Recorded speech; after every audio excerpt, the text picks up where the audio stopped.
Flow या orchestration. ठीक है, ये जितना आसान आपको लग रहा है इतना इंपॉर्टेंट भी है ये, ना बता दो, वाकई आसान बड़ा है ये।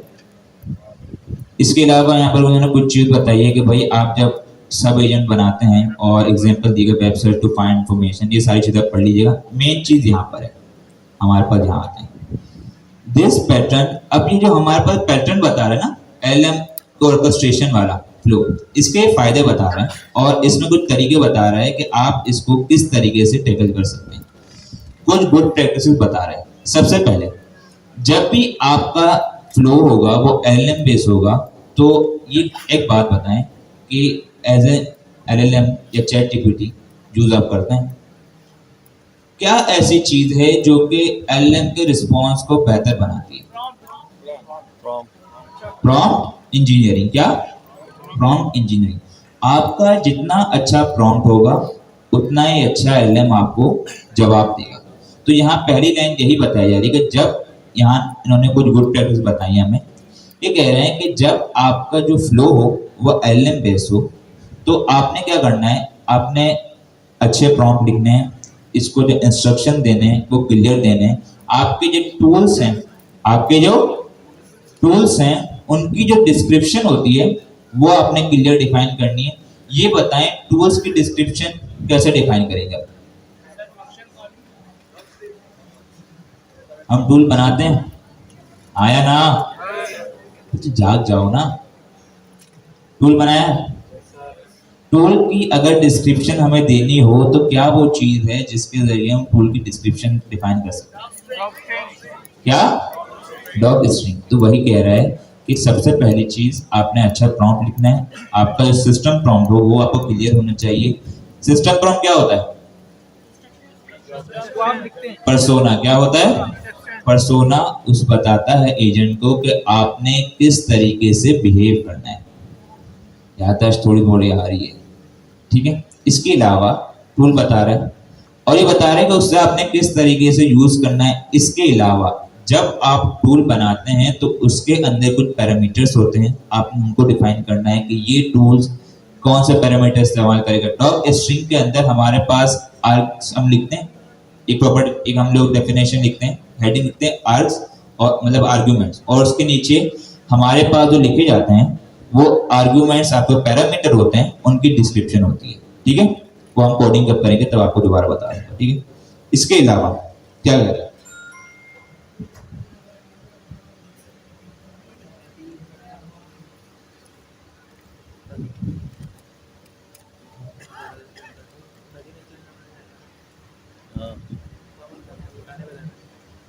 इसके अलावा ये कह रहे हैं जब आपका फ्लो एलएलएम बेस्ड होगा तो उसमें आपको मॉनिटरिंग करनी पड़ेगी, डिबगिंग करनी पड़ेगी। क्या करनी पड़ेगी?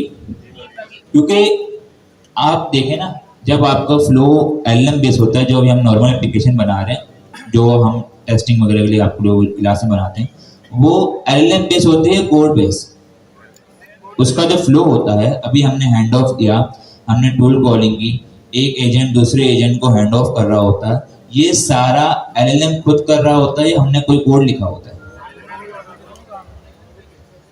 देखो मैंने कहा जितना आसान है इतना इंपॉर्टेंट भी है। अभी तक जो हमने एप्लीकेशन बनाई है क्लास में, ये एलएलएम बेस्ड ऑर्केस्ट्रेशन थी या कोड बेस्ड ऑर्केस्ट्रेशन? कितने लोग कह रहे हैं कोड बेस्ड ऑर्केस्ट्रेशन? कितने लोग कह रहे हैं एलएलएम बेस्ड ऑर्केस्ट्रेशन? मुकाबला बराबर है, दो पोर्शन।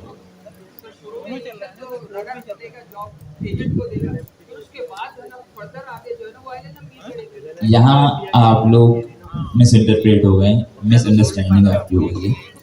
ऑर्केस्ट्रेशन का मतलब क्या है ये बताएं। ऑर्केस्ट्रेशन का मतलब क्या है? फ्लो। आप यहाँ से कहीं जा रहे हैं, एक आपका रूट है, वो एक फ्लो कहलाएगा। कि मतलब आप जब एप्लीकेशन बनाए, जब भी आप एप्लीकेशन बनाते हैं उसका एक फ्लो होता है। पहले यूजर आया, उसने लॉगिन किया, लॉगिन करने के बाद अगर वो सक्सेसफुल होगा तो वो कहाँ जाएगा? डैशबोर्ड पे चले जाएगा। अगर सक्सेसफुल नहीं होगा तो कहीं और। तो इस राउटिंग को, इस फ्लो को जो हमने बनाया ना, इसको ऑर्केस्ट्रेशन कह रहे हैं। और यहाँ पर ये बात हो रही है कि आपकी जो एप्लीकेशन का फ्लो है, ये नहीं कह रहा कि आपने एप्लीकेशन में कोड किया है नहीं किया, कोड के बगैर तो एप्लीकेशन बनेगी नहीं। वो कह रहा है कि आपकी जो एप्लीकेशन का फ्लो है, मतलब आप एक एजेंट से दूसरे एजेंट के पास जा रहे हैं, आपके टूल कॉल हो रहा है, ये सारी चीजें अगर एलएलएम डिफाइन कर रहा है, अगर एलएलएम इसको हैंडल कर रहा है, तो वो आपका ऑर्केस्ट्रेशन, वो फ्लो आपका और क्या कर रहा है, ठीक है भाई, करने दो। एलएलएम भी ऑर्केस्ट्रेशन होगी। और अगर आप खुद ही डिफाइन कर रहे हैं कि पहले आपका ये एजेंट कॉल होगा, उसके बाद दूसरा एजेंट कॉल होगा, तो वो जो हमारे पास ऑर्केस्ट्रेशन कहलाएगी, वो फ्लो कहलाएगा, वो कोड के जरिए बनाया गया फ्लो कहलाएगा। तो मुझे ये बताएं थोड़ा सोच समझ के, अभी तक हमने जो कोड किया है उसमें हमने हैंड ऑफ इस्तेमाल किया है ना? पूरे इस्तेमाल किए हैं। हमारे पास जो एक एजेंट से दूसरे एजेंट के पास जो जा रहा होता है, हमारी पूरी एप्लीकेशन का फ्लो बन रहा होता है। कोड की बात नहीं कर रहा हूँ, कोड के बगैर तो काम नहीं हो सकता।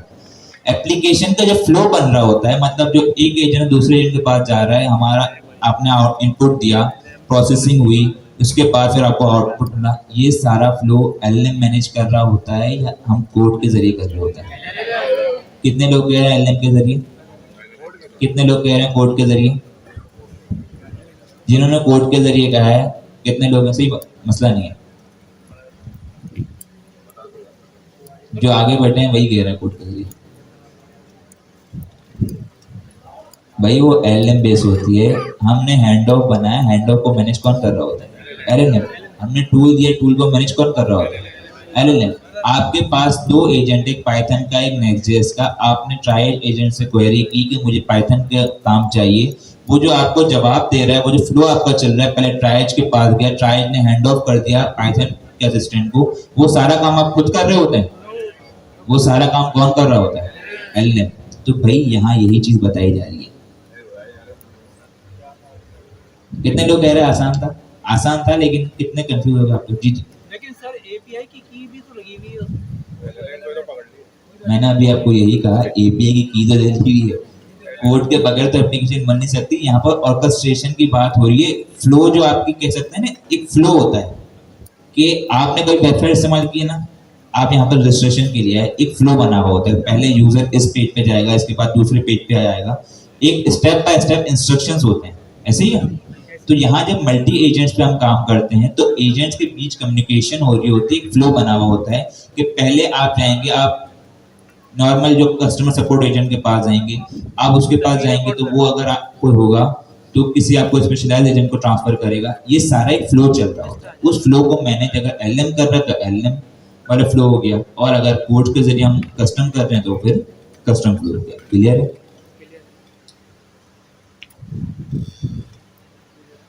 तो उस की का क्या फायदा सर, समझ में नहीं आया। की तो एलएम चलाने के लिए है ना, जब आपके पास की नहीं होगी तो एलएम कैसे चलेगा? जी। तो पहली चीज क्या हो गई, जब आपका फ्लो जो है एलएम बेस होगा, आपका ऑर्केस्ट्रेशन एलएम बेस होगा, तो आपने अच्छे प्रॉम्प्ट लिखने हैं, सिस्टम इंस्ट्रक्शन अच्छे देने, जो आप उसे, तो यार ये नेट नहीं चल रहा, तारिक भाई प्लीज इंटेंट को देखें आज।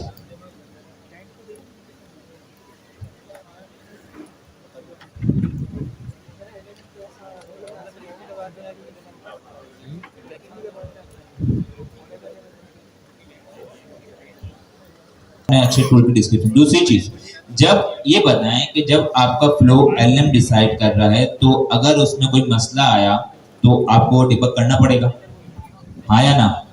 तो इसलिए कह रहे हैं कि जब आपका फ्लो एलएम बेस होगा, क्योंकि आपके हाथ में कंट्रोल नहीं होगा, एलएम सबको डिसाइड कर रहा होगा, तो उस केस में आपको अपनी एप्लीकेशन की मॉनिटरिंग करनी होगी, मतलब उसको देखना पड़ेगा कि पहले कौन सा फ्लो हो रहा है, इसके बाद दूसरा कौन सा फ्लो कॉल हो रहा है। अगर किसी फ्लो के अंदर एरर है तो आप फिर वो उस एरर को डिबग करोगे और उससे रिजॉल्व करोगे। तो मैं ये बताएं, अभी तक जो हमने पढ़ा, हम जब फ्लो बनाते हैं, ऐसी कोई चीज हमारे पास है जिसके जरिए हमें ये मालूम होता है कि हमारा फ्लो कैसे चल रहा है? मतलब मॉनिटर हम लोग कर सकते हैं कि पहले इस एजेंट के पास गया, इसके बाद उसने टूल कॉल किया, फिर दूसरे एजेंट के पास गया, ऐसी कोई चीज हमने अभी तक पढ़ी है क्या?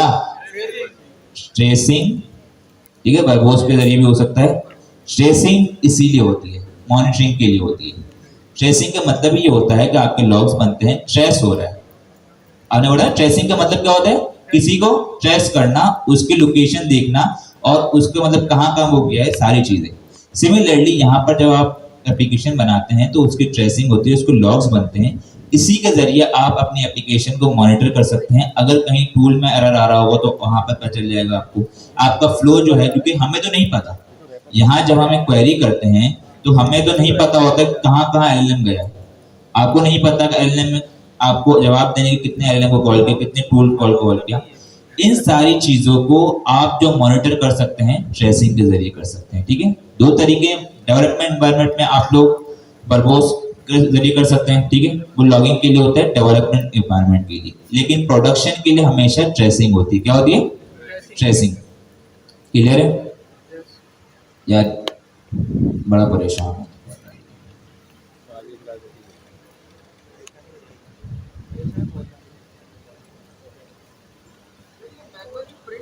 चीजें कंफ्यूज होने वाली कोई चीज नहीं है, बस एक बार चल जाए यार। पास दूसरी चीजें, एक तरीका हमने ये देखा कि हमारे पास, अच्छा यहाँ पर अच्छा नोटिस करेंगे, ठीक है, इसको छोड़ दो, हम ऐसे ही देख लेते हैं। पहला तरीका ये, हमें ये मालूम हो गया कि हमारे पास अगर फ्लो जो डिसाइड एलएम कर रहा था वो एलएम वाला फ्लो हो गया। पहले तरीका उसमें क्या है कि आपने उसमें गुड अच्छे प्रॉम्प्ट लिखने होते हैं, सिस्टम इंस्ट्रक्शन अच्छा दें। आप जो टूल डिफाइन कर रहे हैं उसकी क्लियर इंस्ट्रक्शन हो, टूल की डेफिनेशन सही हो, उसके पैरामीटर की डिस्क्रिप्शन हो, सारी चीजें हो। इसके अलावा हम जो एलएलएम बेस्ड हमारा फ्लो चल रहा है उसको उसे मॉनिटर करना पड़ता है। क्या करना पड़ता है? ये सारी गुड प्रैक्टिस है कि आप उसे मॉनिटर करें, जहां आपको इश्यू आ रहा है उसे आप डिबग करें, उसको रिजॉल्व करें।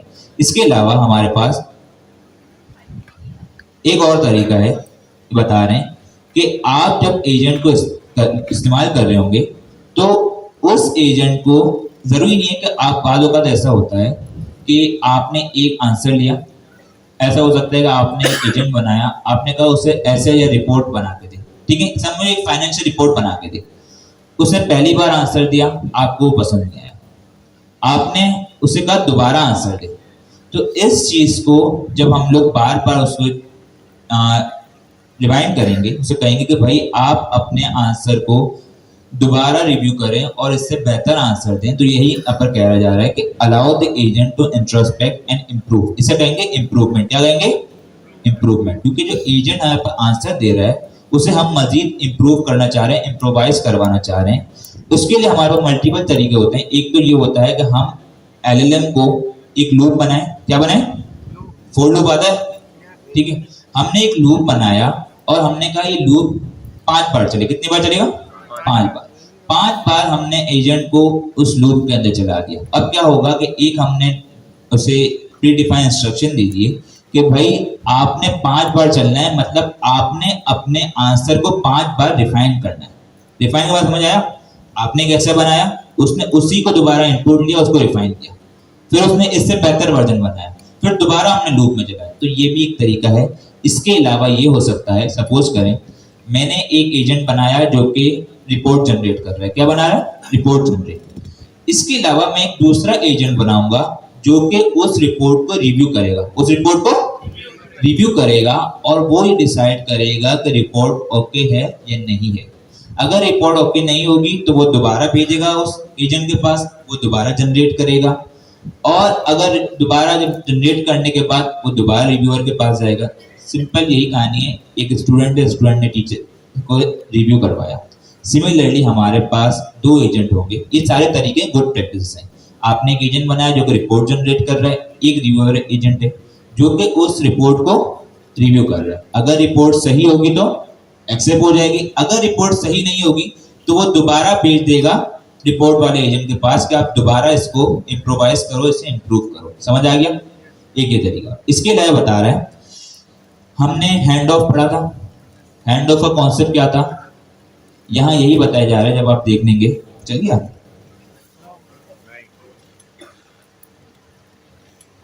देखें कि एक एजेंट से दूसरे एजेंट को रिस्पॉन्सिबिलिटी ट्रांसफर करना। लेकिन वहां पर कुछ सवाल भी आए थे कि भाई एक ही एजेंट अगर सारा काम कर सकता है तो हमें मल्टीपल एजेंट बनाने की जरूरत क्या पड़ी।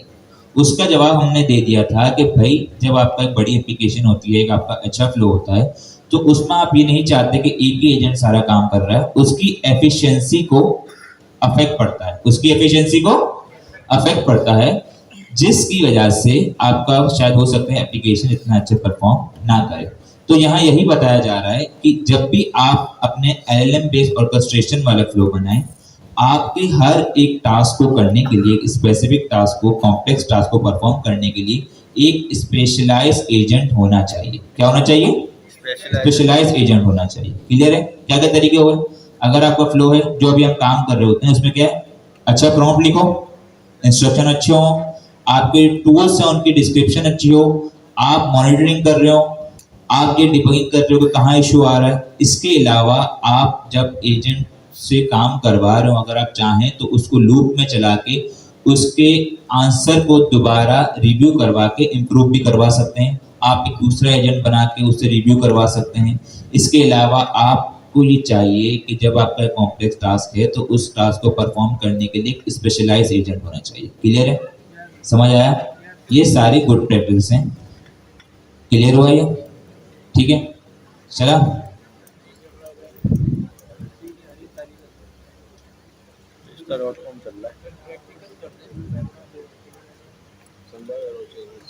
बात करते हैं कि अगर आपने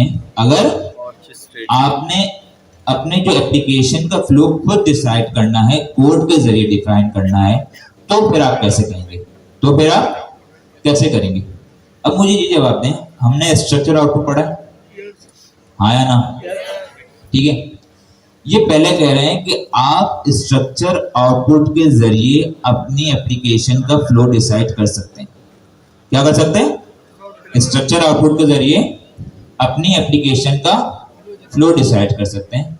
फॉर सपोज मेरे पास 3 एजेंट, कितने एजेंट? 3 एजेंट है, और एक है मेरे पास मेन एजेंट, 2 है मेरे पास सब एजेंट। एक क्या है? मेन एजेंट, 2 है सब एजेंट। अब मैं हैंड ऑफ का इस्तेमाल नहीं कर रहा। मैं क्या करूंगा? मैं अपने मेन एजेंट को स्ट्रक्चर आउटपुट की स्ट्रक्चर टाइपिंग प्रोवाइड कर दूंगा। ठीक है, मैं चाहता हूं कि वो क्वेरी को देखे और वो डिसाइड करे कि इसकी टाइप पाइथन है या नेक्स्ट.जेएस, इसकी टाइप पाइथन है या नेक्स्ट.जेएस है। याद रहे, मेन एजेंट है, उसको मैंने स्ट्रक्चर आउटपुट प्रोवाइड किया है। अब वो मुझे जो टाइप देगा वो ये कहेगा या तो इस क्वेरी की टाइप पाइथन होगी या नेक्स्ट.जेएस होगी। अब जब वो चलेगा, मैंने हैंड ऑफ नहीं दिया, मैंने एक इफ की कंडीशन लगाई। क्या लगाई? इफ की कंडीशन। मैंने कहा अगर इस एजेंट के आंसर, जो कि स्ट्रक्चर आउटपुट, ठीक है, अगर एजेंट का आंसर, मैं अगर यहाँ पर आपको एग्जांपल भी दूं, यहाँ पर सपोज करें एजेंट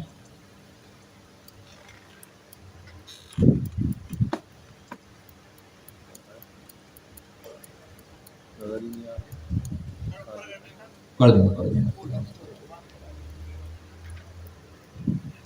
काम हो रहा है, दूसरे के लैपटॉप में आके ही काम करना मुश्किल होता है। ठीक है, एजेंट रिस्पॉन्स मैंने क्या, सपोज करें यहाँ पर मेरे स्ट्रक्चर आउटपुट में आ गया नेक्स्ट.जेएस। क्या आ गया? नेक्स्ट.जेएस। थोड़ा जूम कर दे सर। ठीक है, एक एग्जांपल आपको दे रहा हूँ। फॉर सपोज ये मेरे स्ट्रक्चर आउटपुट के जरिए, स्ट्रक्चर आउटपुट पता है ना, ये भूल गए कि आपका एक एजेंट जो है वो नॉर्मली स्ट्रिंग टाइप रिटर्न करता है, लेकिन स्ट्रक्चर आउटपुट के जरिए आप किसी स्पेसिफिक टाइप में उसका आउटपुट रिटर्न करवा सकते हैं। तो आपका अगर एजेंट का आंसर है, आपने इफ की कंडीशन लगाई कि अगर एजेंट का रिस्पॉन्स है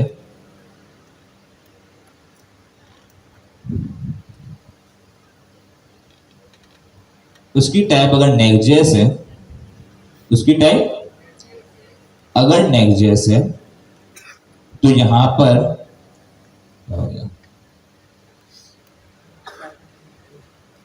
रनिंग चलते हैं, सॉरी, एक तो पाइथन जावास्क्रिप्ट मेरी मिक्स हो जाती है भाई। क्या होता है भाई इसमें?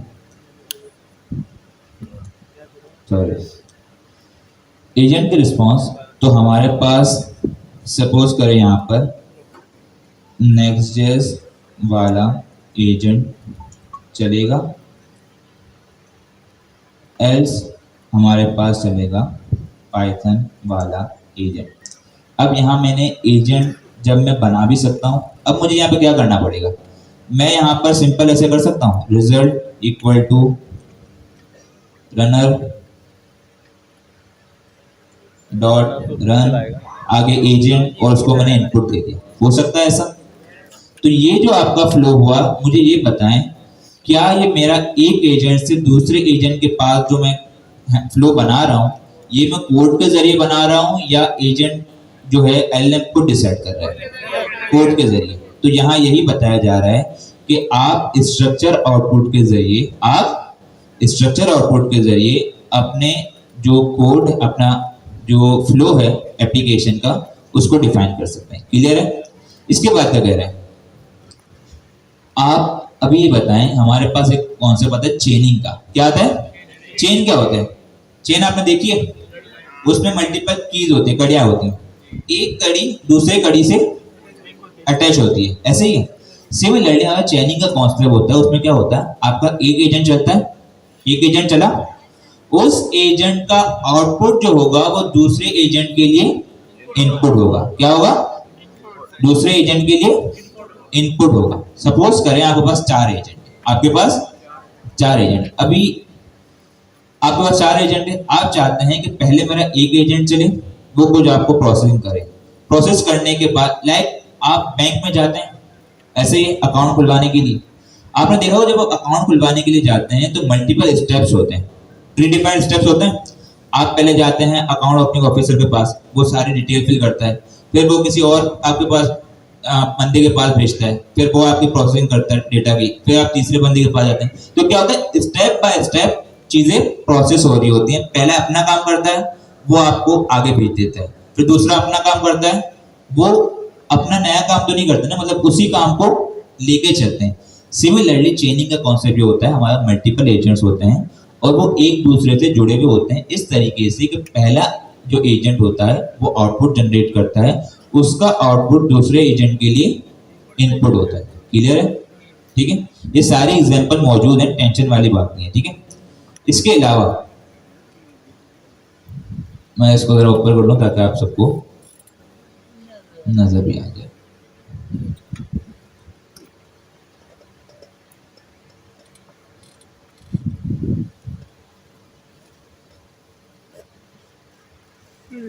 ठीक है, नजर आ रहा है सब? और थोड़ा इसको क्योंकि ये तीसरा पॉइंट है हमारे पास। अब देखें यहाँ पर तीसरा पॉइंट क्या कह रहा है, running agent in the while loop, running agent in the while loop. अब बात तो ये आ रही है कि हमने ऊपर ही पढ़ा के लूप में चला रहा है, यहाँ भी पढ़ा के लूप में चला रहा है, दोनों में डिफरेंस क्या हुआ? दोनों में भाई हमने देखा ऑर्केस्ट्रेशन हमने बताया कि आप लूप में चला सकते हैं एजेंट को, लूप में एजेंट को चला सकते हैं, ऐसे ही आया ना? यहाँ ये कह रहा है कि आप वाइल लूप चला के एजेंट को इवेल्युएट कर सकते हैं, फीडबैक प्रोवाइड कर सकते हैं, ऐसे ही। लेकिन यहाँ जब आपका एलएम चलेगा तो एक चीज और डिफाइन होगी। वहां क्या हो रहा था, हमारे पास हमने लूप डिफाइन किया और वो उसी में चल रहा था, लेकिन जब आपके पास यहाँ कोड के जरिए आपके वाइल लूप चलाएंगे तो हमेशा याद रखें, कोड के जरिए जब भी आपका फ्लो डिफाइन करेंगे इफ एल्स के जरिए या स्विच केस के जरिए होता है। किसके जरिए होता है? इफ एल्स या स्विच केस। तो यहाँ पे यही कह रहा है कि जब वहां क्या हो रहा था, हमने दूसरा एजेंट बना दिया, हमने लूप लगाया कि भाई एक एजेंट 5 बार चलेगा, सेम एजेंट 5 बार चलेगा, या हमने दूसरा एजेंट बना दिया। यहाँ क्या होगा, आपने वाइल लूप चला दिया, आपने वाइल लूप चलाया, उसमें एजेंट ने आउटपुट दिया, एजेंट ने आउटपुट दिया, फिर आप उस, हमने स्ट्रक्चर आउटपुट देखा, उस आउटपुट के जरिए आप इफ की कंडीशन लगाएंगे या एल्स की कंडीशन लगाएंगे कि अगर आपका आउटपुट सही है तो सही यूजर को दे दो, अगर आउटपुट सही नहीं होगा तो क्या होगा, एजेंट दोबारा चलेगा। डिफरेंस समझ आया? वहां क्या हो रहा था, हमारे पास लूप चल रहा था सेम एजेंट पे, ठीक है, एक एजेंट को दोबारा हम वही इनपुट देते, वो उसको रिफाइन करता जा रहा था, या हमने कहा कि एक दूसरा रिव्यूअर एजेंट बन जाएगा जो उसको कर देगा। यहाँ हमारे पास लूप चलेगा, लेकिन लूप के अंदर जो आपकी राउटिंग होगी, फ्लो होगी, वो कोड के जरिए डिफाइन हुई होगी। क्लियर है? समझ आया? इसके बाद ये कह रहा है कि एक और चीज है, हम अभी तक जितना भी काम कर रहे हैं उसमें एजेंट सिक्वेंशियली चलते हैं। क्या चलते हैं? सब बोले क्या चलते हैं? सिक्वेंशियली। क्या चलते हैं? सिक्वेंशियली चलते हैं कि हमारे पास एक एजेंट एग्जीक्यूट होता है, इसके बाद दूसरा एजेंट एग्जीक्यूट होता है। क्या ऐसा हो सकता है कि हम एक साथ 4 एजेंट को कॉल कर दें? एलएलएम वाया ऑर्केस्ट्रेशन में ये पॉसिबल नहीं है एक तरीके से, क्योंकि वहां पर हैंड ऑफ होता है यहाँ पर एक एजेंट के दूसरे एजेंट के पास। लेकिन अगर आप चाह रहे हैं कि आप 4 से 5 एजेंट जो आपके हैं आप सबको एक साथ कॉल कर दें, सबको एक साथ कॉल कर दें, ये काम आप लोग कर सकते हैं कोडिंग के जरिए। कोड में हमारे पास एसिंक आया हमने पढ़ा है। उसका एक मेथड है गैदर। क्या है? कभी हम देखेंगे उसे, एसिंक आया डॉट गैदर, और उसके जरिए आप लोग ये काम करवा सकते हैं। क्लियर है? इतना समझ आया? अब यहां पर उन्होंने एंड के अंदर कोई एग्जांपल दी है। अगर मैं इसे क्लिक करूं, यहां देखें एंड पर लिखा we have number of example. तभी मैंने कोड नहीं करवाया कि यहां पर उन्होंने एग्जांपल ऑलरेडी दी है, कोड करवाया तो आपका आज का टॉपिक ये पूरा निकल जाता है। ठीक है, यहां आते हैं हमारे पास, और मैं बता दूं ये आपने सबने करना है। एजेंट टूल हमने देख लिया। यहां एक चीज है डिटरमिनिस्टिक। क्या लिखा हुआ है? इस पर क्लिक करते हैं। यहां ये सारी चीजें लिखी हुई हैं। अब देखें दो चीज हो गई। डिटरमिनिस्टिक का मतलब पता है कि आपका सेम फ्लो हो, मतलब उसमें चेंजेस ना हो। हर बार जब आप चलाएंगे तो सेम फ्लो होगा। मुझे ये बताएं, जब आपका जो ऑर्केस्ट्रेशन है फ्लो है एलएलएम के हाथ होगा, तो क्या वो डिटरमिनिस्टिक मतलब सेम होगा हर बार, या वो चेंज हो सकता है? वो चेंज हो सकता है, क्योंकि एलएलएम खुद डिसाइड करेगा। हर बार हो सकता है कि वो किसी और एजेंट को हैंड ऑफ कर दे, हमारे हाथ में नहीं है। लेकिन अगर आप ऐसा फ्लो बनाना चाहें जो डिटरमिनिस्टिक हो, मतलब वो सेम फ्लो हो, तो इस केस में हमारे पास ऑर्केस्ट्रेशन वाया कोड के जरिए हम करवा सकते हैं। मतलब ये डिटरमाइन हुआ होता है, पहले से प्री डिफाइंड हुआ होता है। ये एलएलएम डिसाइड नहीं करता, हमारे कोड के जरिए। तो यहां इन्होंने क्या किया है, सबसे पहले ने एक एजेंट बनाया। ठीक है, स्टोरी आउटलाइन एजेंट। इसके नीचे इन्होंने एक टाइप बनाई है। क्या बनाई है? टाइप। इसके बाद आउटलाइन चेकर एजेंट बनाया, जो कि उसके पास स्ट्रक्चर आउटपुट है। अभी हमने पढ़ा था स्ट्रक्चर आउटपुट के जरिए हम करवा सकते हैं ऑर्केस्ट्रेशन। ये वही चीज हो रही है। कर रहा हूं भाई।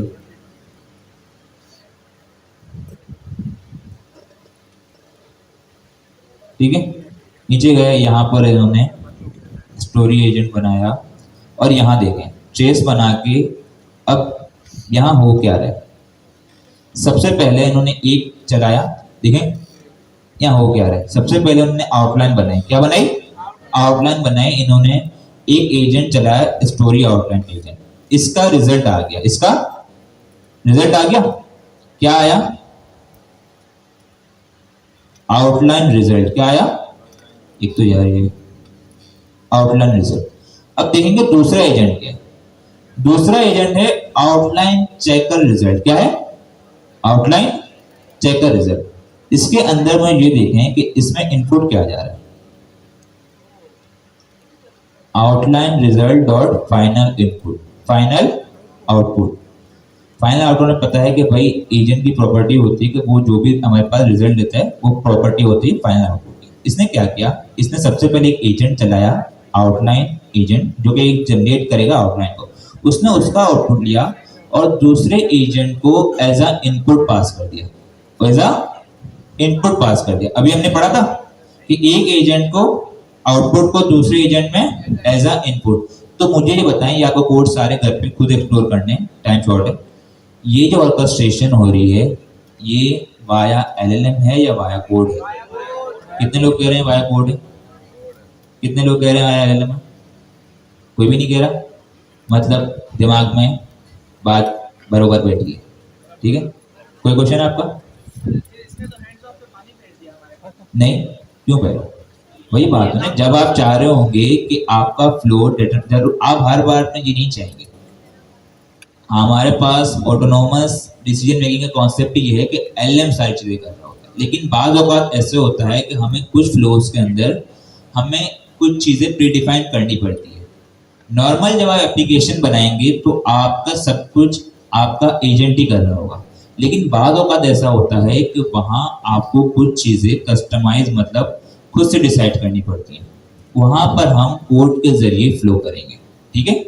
आप दोनों काम करवा दें। इसमें एक और चीज भी फायदा है, अगर आप ये चाहते हैं कि क्योंकि देखें आपका जो क्वेरी है वो एलएम के पास जाएगी, आया ना, ठीक है। फिर एलएम डिसाइड करेगा कि दूसरे एजेंट को कॉल करना नहीं करना, अगर वो नहीं होगा तो फिर वो दूसरे को कॉल करेगा, बार बार एलएम चलेगा, आपके टोकन जाया होंगे, टोकन ज्यादा जाया होंगे।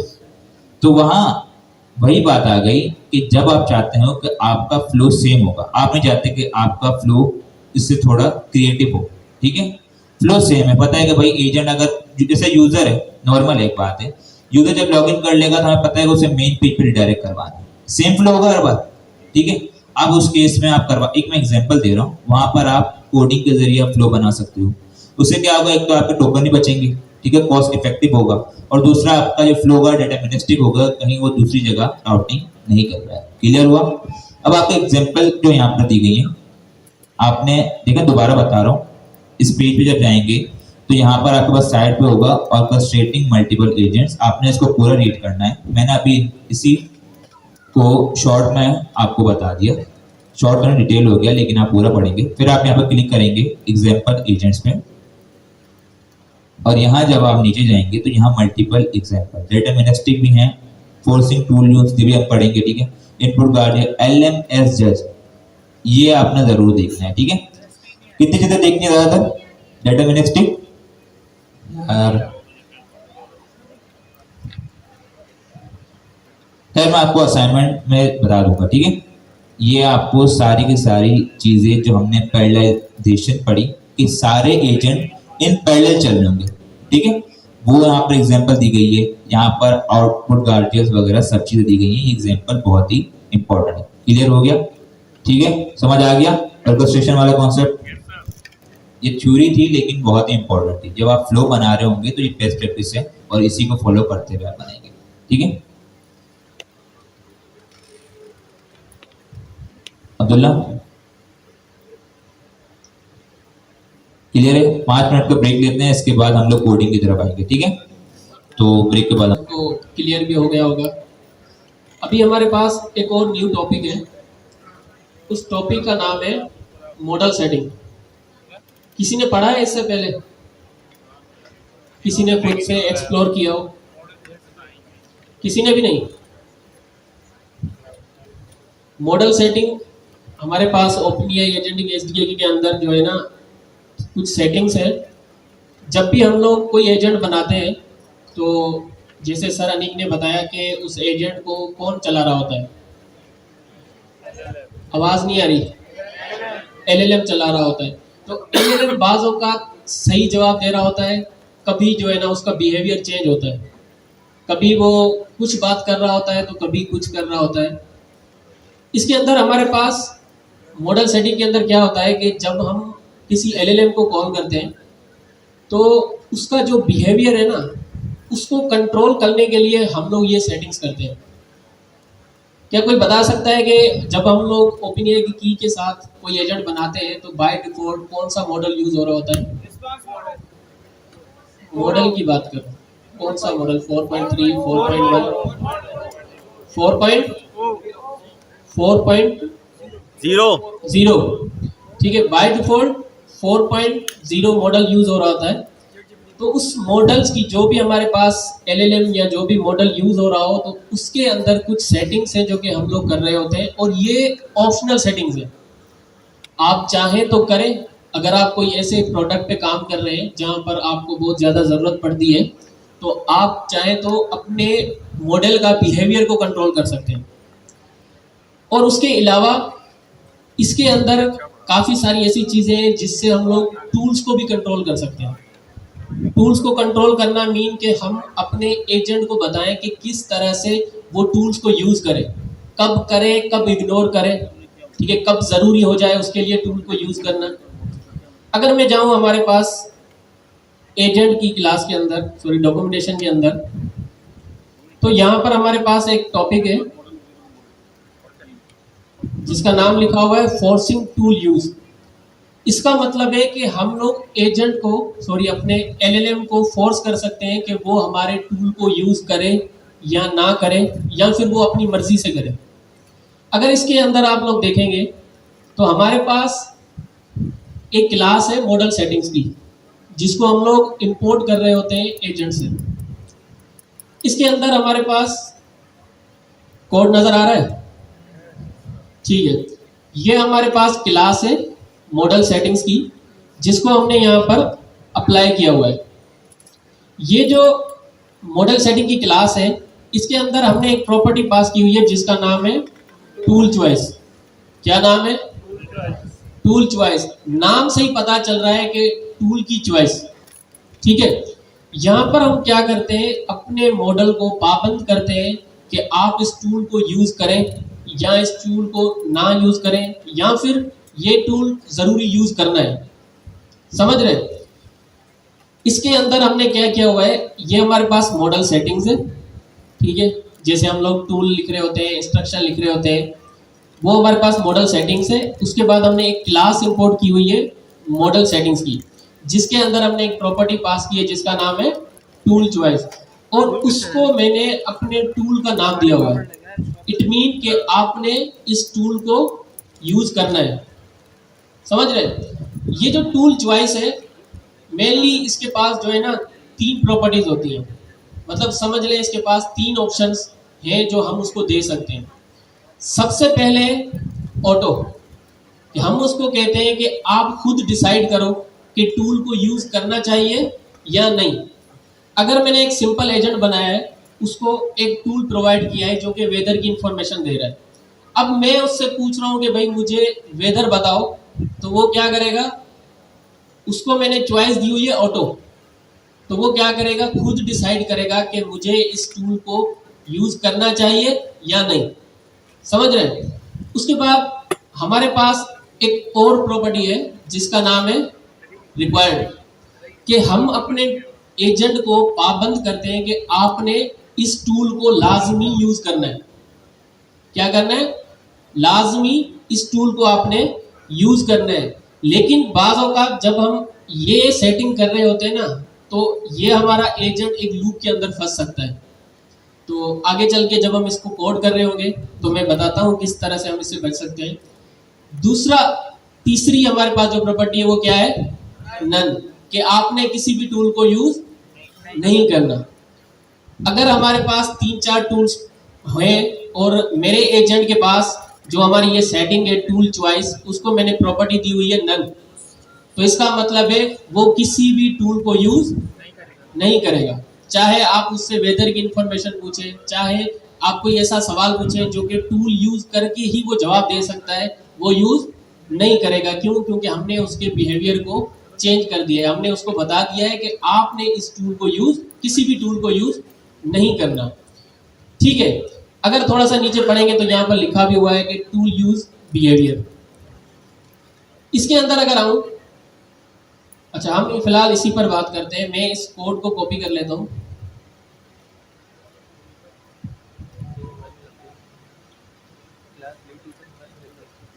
इसको हटा देते हैं और ये हमारे पास इंपोर्ट हो रही है कहाँ से, मॉडल, हमारे एजेंट से हमारी जो क्लास है मॉडल सेटिंग्स की वो इंपोर्ट हो रही है। यहाँ पर हमने सैंपल वही जो अभी हमारे पास लिखी हुई थी मॉडल सेटिंग, ये लिखेंगे और मॉडल सेटिंग्स हम लोग यहाँ पर दे देंगे। इंपोर्ट हमने कर ली। इसके अंदर हमने क्या किया था, अभी क्या लिखा हुआ था, टूल चॉइस, कि हम उसको बताएंगे कि आपने टूल को चूज करना है। यहाँ पर अगर मैं इस पर हवर करूं तो मुझे ये ऑप्शन नहीं दे रहा, लेकिन अगर स्पेस दबाऊं तो मेरे पास कितनी प्रॉपर्टीज आ रही है, 3 आ रही है। अगर मैं सिलेक्ट करता हूं ऑटो को तो वो पाबंद हो जाता है कि भाई, पाबंद नहीं होता, सॉरी, मैंने उसको बता दिया है कि आपने खुद से डिसाइड करना है कि ये जो हमारा टूल है इसको यूज करना है या नहीं करना। अगर मैं इस ऑटो को हटा दूं, ठीक है, और मैं रख लेता हूं रिक्वायर्ड, तो इसका मतलब है कि हमारे एजेंट को लाजमी ये टूल यूज करना है, लाजमी करना है। ठीक है।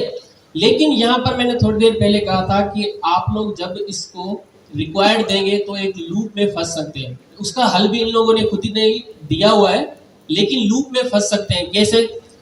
जब हम लोग ट्रेसिंग पढ़ रहे थे या फिर वर्बोस से हम लोग लॉगिंग देख रहे थे कि किस तरह से हमारे जो है ना एजेंट्स की और एलएलएम की आपस में कम्युनिकेशन हो रही है।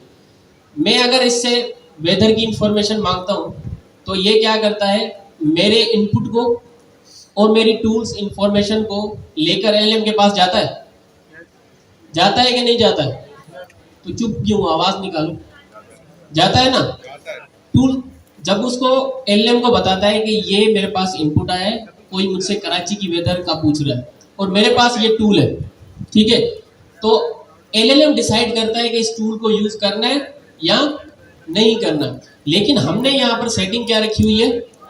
रिक्वायर्ड। टूल की चाहे चॉइस रिक्वायर्ड है। एक बार वो जाएगा ये इंफॉर्मेशन लेके एलएलएम के पास। एलएलएम ने देखा कि यूजर मांग रहा है क्या? यूजर मांग रहा है कराची की वेदर। उसने उसका सेटिंग्स पूरी देखेगा कि भाई इसके पास एक टूल है जिसका नाम है गेट वेदर। लेकिन उसके अंदर जो है ना एजेंट के अंदर सेटिंग की हुई है कि भाई आपने टूल को लाजमी यूज करना है। तो वो क्या करेगा, उस टूल को यूज करने को बोल देगा। फिर वो टूल यूज करेगा एजेंट उसका रिस्पॉन्स जनरेट करेगा। यहाँ से रिस्पॉन्स जनरेट हुआ, जब इसका रिस्पॉन्स आ जाता है, इसका आंसर रिटर्न आ जाता है, फिर एजेंट क्या करता है? फिर यही सारी चीजें जो पुरानी थी टूल की इंफॉर्मेशन, वही अपना उसका आंसर लेकर किसके पास जाता है? एलएलएम के पास। एलएलएम के पास फिर से टूल आ गया और टूल्स की जो हमारे पास एजेंट है उसकी सेटिंग क्या है? रिक्वायर्ड। अब एजेंट जो हमारा एलएलएम है वो तो मजबूर हो गया कि भाई अब वो फिर से कह रहा है कि टूल क्या है? रिक्वायर्ड है, आपने उसको लाजमी यूज करना है। दोबारा से जब उसके पास टूल्स गया, जब उसके पास एजेंट गया तो उसने सेटिंग देखी मॉडल्स की, उसके अंदर लिखा हुआ है कि रिक्वायर्ड है। पहले तो उसने आंसर उसको मिल गया, लेकिन वो क्या करेगा, मजबूर हो गया कि अब उसने रिक्वायर्ड लिखा हुआ है तो मुझे फिर से उस टूल को यूज करना है। वो फिर से बोलेगा कि इस टूल को यूज करो। फिर आएगा एजेंट, फिर एजेंट क्या करेगा, इसी टूल को यूज करेगा, दोबारा से उसका वही आंसर जनरेट होगा और यही चीजें फिर से उठा के वो एलएलएम के पास भेजेगा। एलएलएम के पास जब ये सारी चीजें जाएंगी, फिर एलएलएम देखेगा एजेंट के अंदर मॉडल सेटिंग के अंदर टूल चॉइस क्या है? रिक्वायर्ड। फिर वो क्या करेगा, फिर से वो टूल को कॉल करेगा। इट मीन कि अगर हमने डायरेक्ट उसको ये रिक्वायर्ड लिख दी जो हमने, तो वो क्या करेगा, वो मजबूर हो गया, वो बार बार टूल को कॉल करता रहेगा। क्या करता रहेगा? टूल को कॉल करता रहेगा। इट मीन वो कहाँ फंस जाएगा? एक लूप के अंदर। लेकिन इसका हमारे पास एक हल है। क्या हल है? अगर हम आए यहां पर,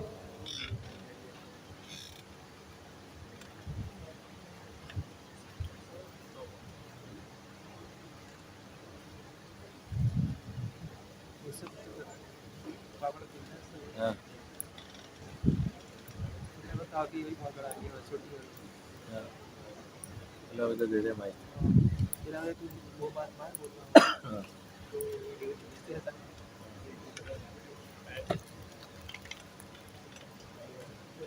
तो हमारे पास इसकी एक क्लास होती है, क्लास नहीं होती, प्रॉपर्टी होती है जिसका नाम होता है रीसेट टूल चॉइस।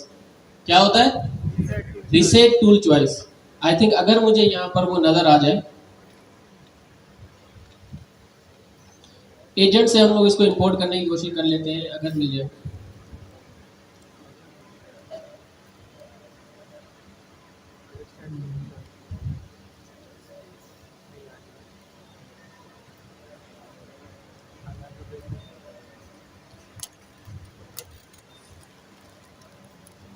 इसके अंदर हमारे पास आती है रीसेट टूल चॉइस। क्या है ये? Reset tool choice. अगर हम इसको कर देते हैं ट्रू, ठीक है, अगर हम इसको ट्रू करते हैं तो वो क्या करेगा, उसको रीसेट कर देगा। इट मीन के इसके अंदर एक सेटिंग है, जब भी हम लोग इस मॉडल सेटिंग्स के अंदर इस लूप में फंस जाते हैं ना, तो ये जो रीसेट टूल चॉइस है ये बाय डिफॉल्ट क्या होती है? ट्रू होती है। क्या होती है? ट्रू होती है। जब ये रिक्वायर्ड आपने दे दिया तो इन लोगों ने खुद से ये रीसेट टूल चॉइस की प्रॉपर्टी रखी हुई है जो कि बाय डिफॉल्ट ट्रू होती है। जब हमारे पास एक बार वो इस टूल को कॉल कर लेगा तो ये जो रिक्वायर्ड आपने लिखा हुआ है ना, ये क्या हो जाएगा, रीसेट हो जाएगा वापस ऑटो पे। क्या हो जाएगा, रीसेट हो जाएगा वापस ऑटो पे। लेकिन अगर आप नहीं चाहते तो आप क्या करेंगे, रीसेट टूल चॉइस को इंपोर्ट करके उसको फॉल्स कर देंगे। इट मीन क्या हो गया, अब आपका एजेंट जो है वो किस में फंस गया, लूप के अंदर। तो उन लोगों ने खुद ही इस चीज का हल दिया हुआ है। उम्मीद है ये रिक्वायर्ड वाला जो ऑप्शन है आपको समझ आया होगा। और तीसरा हमारे पास कौन सा है, नन। इस नन में और जो हमारे पास पाइथन के अंदर दूसरा नन होता है उसमें कोई फर्क है?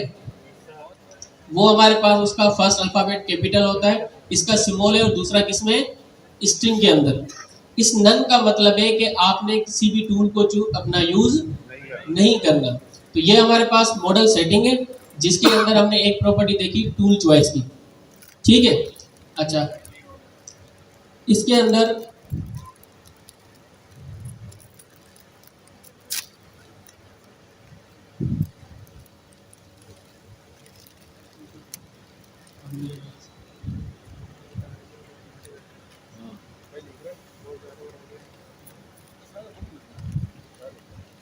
ठीक है। अच्छा, अब मुझे आपसे एक सवाल पूछना है कि अब अगर मैं इसकी जो हमारे पास टूल चॉइस है इसको ऑटो रख दूं तो ये क्या करेगा? और इससे मैं सवाल करता हूं कि मुझे कराची की वेदर चाहिए, क्या करेगा? एलएलएम खुद से डिसाइड करेगा कि अब टूल को कॉल करना है या नहीं। और अगर मैं यहाँ पर नन रख देता हूँ तो वो टूल को कॉल नहीं करेगा। और अगर मैं उसको रिक्वायर्ड रख देता हूँ तो लाजमी उसको टूल को कॉल करेगा। अच्छा, इसके अलावा एक और हमारे पास प्रॉपर्टी है जिसका नाम है टूल यूज बिहेवियर, ठीक है। टूल यूज बिहेवियर के अंदर क्या होता है कि हमने एक बार, अच्छा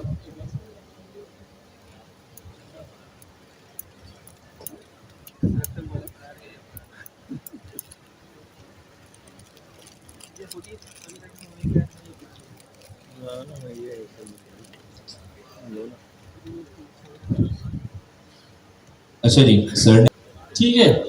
तो हमारे पास ये मॉडल सेटिंग्स, तो इस मॉडल सेटिंग्स के अंदर जैसे हमने टूल चॉइस पढ़ ली, उसके अलावा भी मजीद प्रॉपर्टीज है।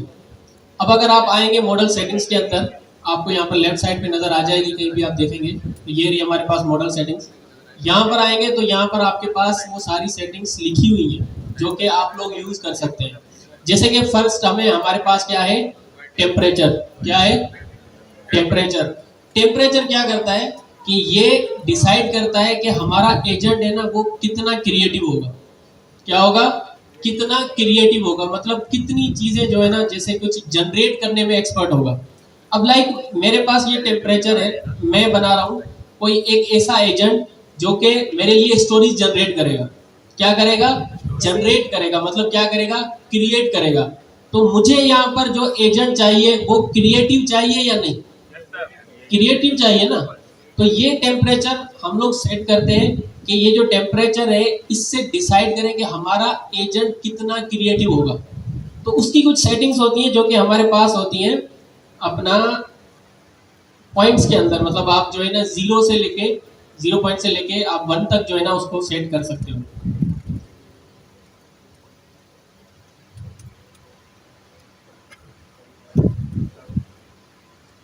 टेम्परेचर 0.3 नॉर्मली मेरे ख्याल से 3 होता है, 0.3, ठीक है। नॉर्मली हमारे पास या तो 0.3 होता है या फिर 0.7 होता है, ये डिपेंड करता है कि आप लोग कौन सा मॉडल यूज कर रहे हैं, ठीक है। लेकिन यहाँ पर आप खुद से डिसाइड कर सकते हैं कि ये जो मेरा एजेंट होगा मैं इससे क्या करवाना चाहता हूँ। अगर मैं इससे कोई स्टोरीज जनरेट करवाना चाहता हूँ या कोई ऐसा काम करवाना चाहता हूँ जो न्यू क्रिएट करेगा, तो मुझे एक ऐसा एजेंट चाहिए जो क्रिएटिव हो। तो मुझे इस टेम्परेचर को जो है ना इंक्रीज करना चाहिए, या तो 0.7 से लेकर 1 तक मुझे क्या करना चाहिए, इसको इंक्रीज करना चाहिए, क्योंकि मुझे एक ऐसा एजेंट चाहिए जो क्रिएटिव हो। लेकिन अगर मुझे नॉर्मल एजेंट चाहिए जो कि सीरियस और एक्यूरेट आंसर करे। किससे रिलेटेड? लाइक मैं उससे पूछ रहा हूँ अपना कोडिंग के सवाल, ठीक है, मेरे पास कोडिंग के एरर्स आ रहे हैं, तो मैं नहीं चाहता कि वो मेरे लिए कुछ न्यू चीज़ें क्रिएट करे, लेकिन मुझे एक्यूरेट आंसर करे, सीरियस रहे। तो हम क्या करेंगे, इसके टेम्परेचर को कम रखेंगे। क्यों? क्योंकि यहाँ पर हमें क्रिएटिव नहीं चाहिए, हमें क्या चाहिए, सीरियस चाहिए और एक्यूरेट चाहिए। तो यहाँ से आप लोग खुद से सेट कर सकते हैं अपने मॉडल की सेटिंग कि कितना मॉडल आपका क्रिएटिव होना चाहिए। समझ आई? रिपीट कर देता हूँ। हमारे पास, मैंने जैसे बताया कि हम लोग कोई ना कोई मॉडल यूज कर रहे होते हैं, तो हम अपने मॉडल के अंदर उसकी कुछ सेटिंग्स कर सकते हैं। जैसे हमने अभी टूल्स की चॉइसेस पढ़ी कि भाई टूल्स हम लोग उसको रिक्वायर्ड कर सकते हैं, नन कर सकते हैं, ऑटो दे सकते हैं। लेकिन अगर हम कोई ऐसी जो है ना ऐसा कोई प्रोडक्ट बना रहे हैं जिसके अंदर कोई यूजर आएगा, वो अपना स्टोरेज जनरेट करवाएगा, ठीक है, तो हम क्या कर सकते हैं कि हम अपने एजेंट को क्रिएटिव माइंड बना सकते हैं कि वो सिर्फ चीजें जो है ना वो क्रिएट करने में अच्छा हो, बहुत अच्छा हो। या फिर ऐसा नहीं है कि सिंपल हो कि बस सिर्फ क्वेश्चन आंसर करे, नहीं, उसका माइंड कैसा हो, क्रिएटिव होना चाहिए। तो ये जो टेम्परेचर है ना, ये टेम्परेचर डिसाइड करता है कि कितना हमारा जो एजेंट है वो क्रिएटिव होगा। तो हम इसकी जो है ना वो वैल्यू इंक्रीज कर सकते हैं। लाइक मैं अगर 0.3 रखता हूँ तो ये बिल्कुल सीरियस, नॉर्मल, एक्यूरेट आंसर करेगा, सिर्फ क्यूए के जो है ना सॉल्व करेगा, मतलब क्वेश्चन आंसर देगा। मेरे जो अपना कोडिंग के क्वेश्चन है, जैसे हम चैट जीपीटी से पूछ रहे होते हैं, उनके आंसर कर सकता है। लेकिन ये इतना क्रिएटिव नहीं है, तो हमें इसको क्रिएटिव बनाना पड़ेगा। हम उसकी जो है ना अपना टेम्परेचर इंक्रीज कर सकते हैं कि जो हमारा एजेंट है वो क्या करे, क्रिएटिव हो, कुछ ज़्यादा चीज़ें जो है ना वो जनरेट करने में माहिर हो। तो ये हम लोग उसको अपना टेम्परेचर से कंट्रोल कर सकते हैं। इसके अलावा भी हमारे पास कुछ और मॉडल सेटिंग्स है, जैसे हमारे पास है टॉप पी, फ्रीक्वेंसी पेनल्टी, और भी हमारे पास मजीद है। यही टूल चॉइस जो अभी हमने पढ़ी वो भी इसी के अंदर आती है। इन एक एक करके आप लोगों ने इन सबको एक्सप्लोर करना है, ठीक है। अब जो फ्रीक्वेंसी पेनल्टी है ये क्या करता है, अच्छा, प्रीजेंस पेनल्टी, ये हमारे पास फ्रीक्वेंसी पेनल्टी है। इसके अंदर हम लोग अपने एजेंट को बता रहे होते हैं कि आपने ज्यादा रिपीटेड जो वर्ड्स होते हैं ना वो यूज नहीं करने। जैसे कि अगर मेरा एजेंट है, उसको तो पता नहीं है ना, वो नॉर्मल आंसर कर रहा है, मुझे कह रहा है you are very very best, तो इसका जो ये जो वेरी वेरी है ना, उसने क्या कर दिया, वो वर्ड्स को रिपीट कर दिया। तो मैं चाहता हूं कि आप जब बात करो तो आप ज्यादा चीजें रिपीट ना करो, या फिर जब आप मुझे आंसर कर रहे हो तो चीजों को रिपीट ना करो। तो हम उसकी फ्रीक्वेंसी पेनल्टी सेट कर सकते हैं। उसके अलावा भी हमारे पास ये सेटिंग्स है। तो ये एक एक करके आप लोगों ने इन सेटिंग्स को खुद से एक्सप्लोर करना है। हम क्या करते हैं, हम एक और चीज है हमारे पास, हम इसको पढ़ते हैं मैक्सिमम टोकन्स। लेकिन इसको पढ़ने के लिए आप लोगों को एक चीज समझनी होगी, जो कि मैं अभी बता रहा था, टूल चूज बिहेवियर। यहाँ पर हमारे पास एक प्रॉपर्टी होती है, सॉरी एट्रीब्यूट होता है, जिसका नाम है टूल यूज बिहेवियर। क्या है? Tool use behaviour. इसके अंदर क्या होता है कि ये जो मेरा एजेंट है ना, सॉरी मेरा टूल है, अगर मैं चाहूं, वैसे नॉर्मल इसका बिहेवियर क्या होता है, जब मैं एजेंट को कोई प्रॉम्प्ट देता हूं, वो प्रॉम्प्ट लेकर जाता है एलएलएम के पास। एलएलएम क्या करता है, एलएलएम उसको बताता है आप इस टूल को यूज करो। फिर वो जो टूल हमें रिस्पॉन्स देता है, जो आंसर करता है, वो किसके पास जाता है, दोबारा एलएलएम के पास। क्या वो हमें डायरेक्ट मिलता है? नहीं मिलता। इसको समझने के लिए ना आपको दो चीजें समझनी पड़ेगी। एक तो अगर मैं चला जाता हूँ अपना वर्बॉस अपना लॉगिन के अंदर, इसको हम लोग एक्टिव करते हैं, ठीक है। अब अगर मैं अपने इसको चलाऊं,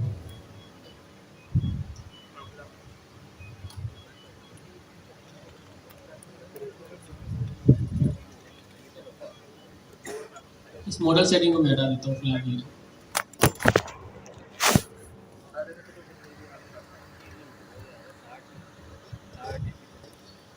ठीक है, अच्छा, वापस आ जाते हैं।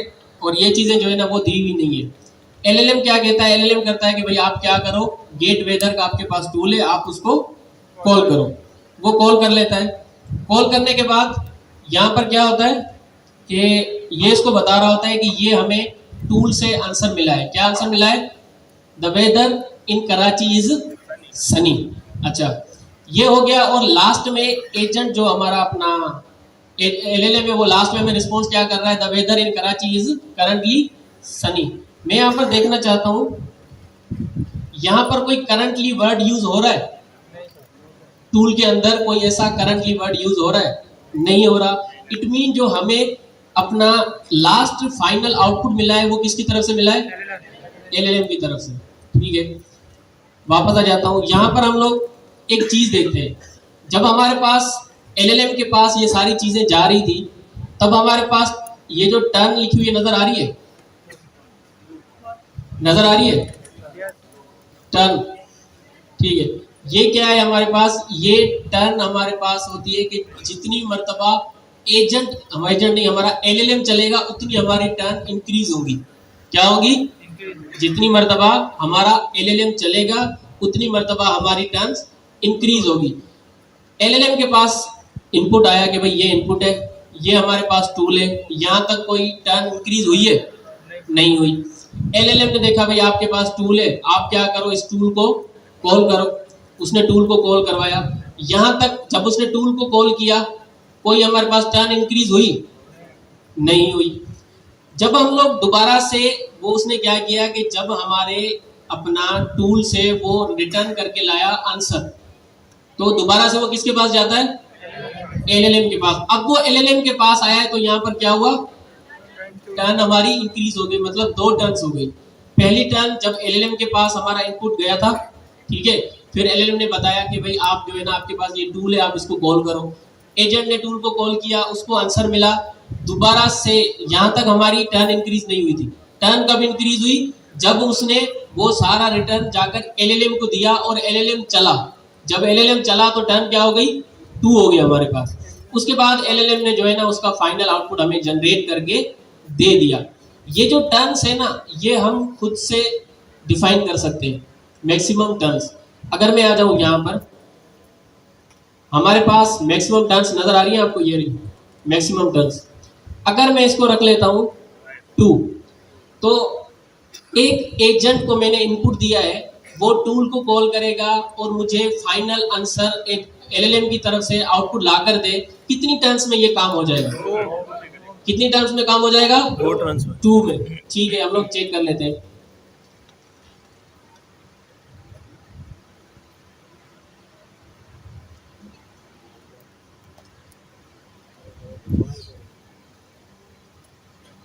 एक टर्न हुई हमारी जब एलएलएम चला,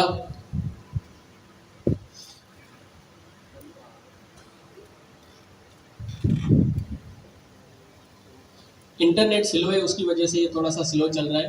तो ये हमारे पास फाइनल आंसर आया है और हमारी कितनी टर्न्स के अंदर आ गया, ये 2 टर्न्स के अंदर आ गया। और मैंने मैक्सिमम टर्न्स उसको कितनी बताई थी कि आप सिर्फ कितनी टर्न्स ले सकते हो। हम यहाँ पर खुद से एक्सप्लिसिटली डिफाइन कर सकते हैं कि आप सिर्फ 2 टर्न्स ले सकते हो, 3 ले सकते हो या 4 ले सकते हो। फर्ज करें कि अगर मैं पुराने कॉन्सेप्ट पे जाऊं जो कि हमने उसको रखा था टूल चॉइस रिक्वायर्ड, क्या रखा था, टूल चॉइस रिक्वायर्ड, और अगर मैं उसकी रीसेट टूल चॉइस जो है ये फॉल्स कर देता तो ये लूप में फंसता ना। एक मर्तबा एजेंट चल जाता, वो एलएलएम को कॉल करता, वो चलता, वो टूल को कॉल करता, फिर से वही लूप चलता, ऐसा ही है। लेकिन अगर मैं यहाँ पर रखता टर्न्स 2, तो इट मीन कि जब मेरे पास एक मर्तबा एलएलएम चला, उसका रिस्पॉन्स गया, एलएलएम के पास गया, तब वहां पर जब दोबारा से हमारा एलएलएम चलेगा ना उस रिस्पॉन्स के साथ, ये देखने के लिए कि टूल कौन सा है, क्या उसका रिक्वायर्ड है या नहीं, तब हमारी टर्न्स वहां पर क्या हो जाती, खत्म। और वहां पर हमारा जो प्रोजेक्ट है वो क्या कर जाता है, क्रैश कर जाता है, एरर दे देता है। क्यों, क्योंकि हमने मैक्सिमम टर्न्स कितनी रखी है, 2 रखी हुई है। ठीक है, अच्छा अब यहाँ पर एक चीज है, अगर मैं यहाँ पर रख देता हूँ मैक्सिमम टर्न्स 1, मैंने क्या रख दिया है, मैक्सिमम टर्न्स कितनी रखी, 1। तो अब मुझे इस अपना एजेंट से रिस्पॉन्स लेने के लिए कितनी टर्न्स रिक्वायर्ड है। अगर मैं 1 रख दिया तो क्या होगा, एरर आएगा। चला के देख लेते हैं, कौन कौन कहता है एरर आएगा, 8-10 लोग कह रहे हैं, कौन कहता है नहीं आएगा। तो ये जो बीच वाले हैं वो क्या कहते हैं, आएगा। जो भी आ जाए हमारा क्या, खुद ही देख लेंगे सर वाले, है ना। ठीक है, हम इसको चला लेते हैं।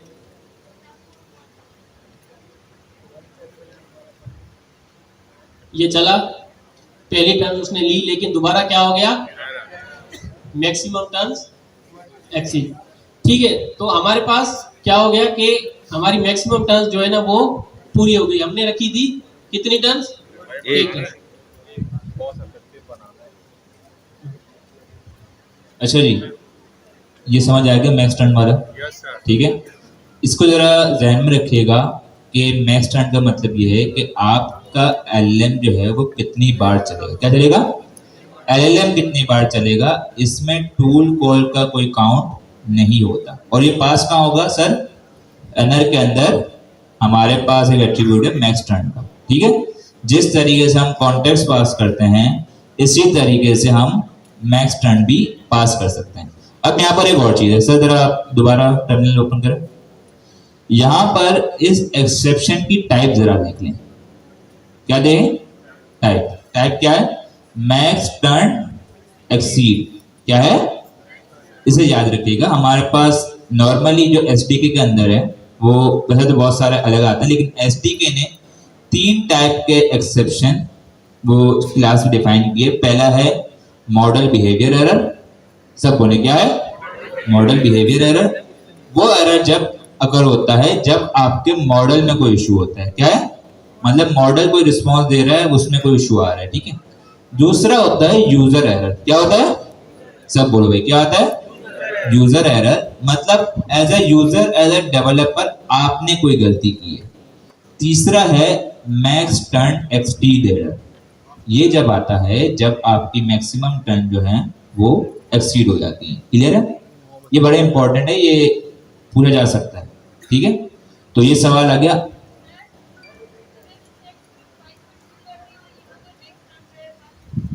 क्या कह रहे हैं, अच्छा यहाँ पर बड़ा सवाल है, पहले रिपीटेशन से हो जाएगी। ठीक है, मैक्स टर्न का कॉन्सेप्ट समझ आ गया।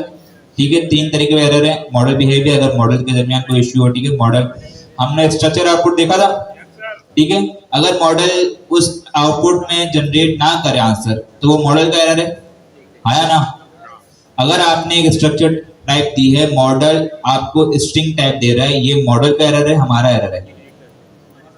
आउटपुट मॉडल तो ही नहीं दे रहा, मतलब वो मॉडल बिहेवियर एरर है। ठीक है, आपने कोई प्रॉपर्टी गलत दे दी या आपने कोई चीज जो है वो सही नहीं की। ठीक है, तो ये यूजर एरर हो गया। तीसरा मैक्स टर्न एक्सीड, जब आपकी मैक्सिमम टर्न एक्सीड हो जाएंगी। आपके जो फ्लो है उसको चाहिए 3 एलएम की टर्न। कितनी चाहिए, 3।